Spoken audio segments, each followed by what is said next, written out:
Okay, so we're going to go over tube converter.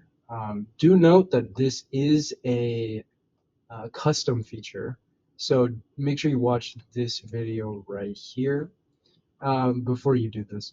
And then once you have done that, you will see tube converter right here. And then we're not going to use it just yet, actually. So tube converter, I guess I could go to the training slides with this. Yeah, so basically it just takes a tube and converts it into any sort of 2x1 or 1x1, like like different patterns. Like you could change this to a grid pattern as well, which I'll show you right now. We're gonna just make a simple 2x1 extrusion to start. So it's 2, this is 1, extrude. For the sake of this, I'll have it as 21. Why?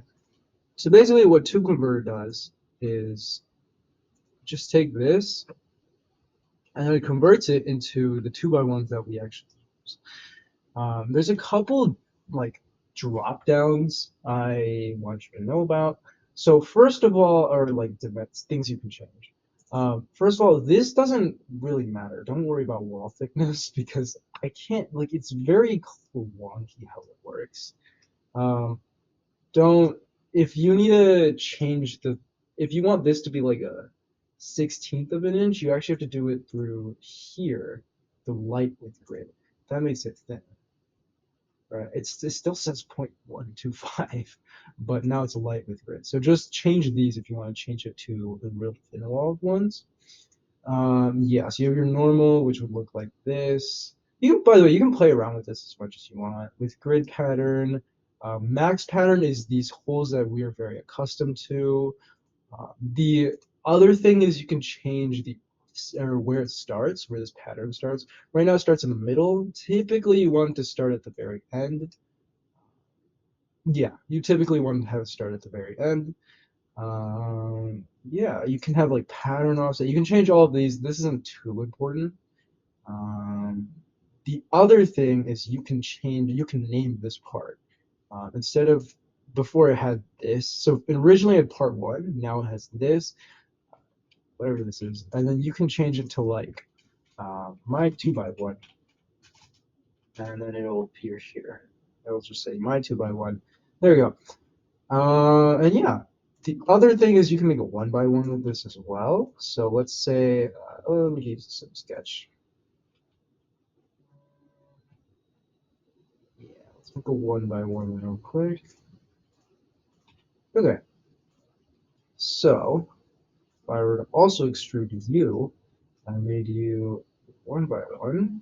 You use tube converter on this part, and then yeah, there you go. You have your 1x1, and then obviously max pattern doesn't work, so onshape automatically makes up for that or like fixes that.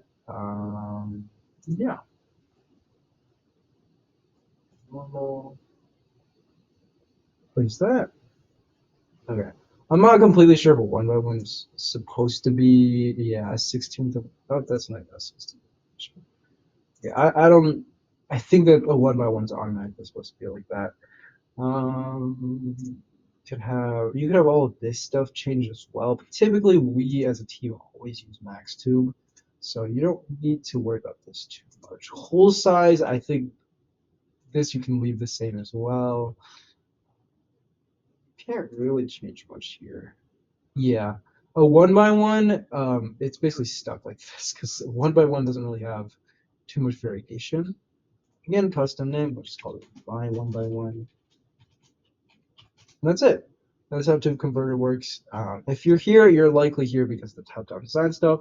The other document and the other videos will explain why and how, like how we can or how we will do this.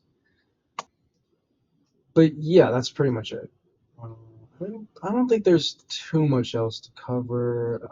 Takes video feature. Yeah, like I said, yeah, like the document says rather.